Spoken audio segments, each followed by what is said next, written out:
ప్రజాస్వామ్య పరిరక్షణకై ఎంపీలు పార్టీలకు అతీతంగా ముందుకు రావాలని కోదండరాం పిలుపునిచ్చారు. రాజ్యాంగం, చట్టాలు ప్రజాస్వామికంగా ప్రజలకు చెందాలని అన్నారు. బాధ్యత గల వ్యక్తిని ఉపరాష్ట్రపతిగా ఎంచుకోవాల్సిన అవసరం ఉందని అన్నారు. దీనికోసం సంతకాల సేకరణ చేపడుతున్నట్లు చెప్పారు.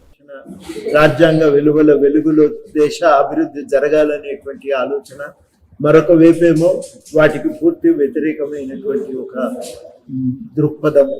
ఈ రెంటి మధ్యన ఘర్షణలో మనం మౌనంగా ఉండటం కాదు, మనం కూడా ప్రజాస్వామ్య పరిరక్షణకు, రాజ్యాంగ పరిరక్షణకు పూనుకోవాలని చెప్పి అనుకున్న తర్వాత ఇక కేవలం మేము సంతకం చేయటమే కాదు, అందరితో కూడా సంతకాలు సేకరిస్తున్నాం.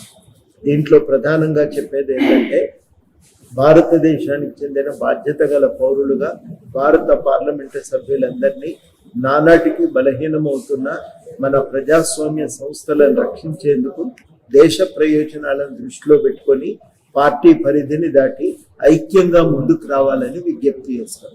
ఆత్మ ప్రబోధానుసారం భారత రాజ్యాంగ అమలు కోసం, భారత రాజ్యాంగ విలువల యొక్క భారత ప్రజాస్వామిక వ్యవస్థల పరిరక్షణ కోసం ఈసారి ఓటు హక్కును ఉపయోగించాలని చెప్పి మేమందరికీ కూడా విజ్ఞప్తి చేస్తా ఉన్నాం.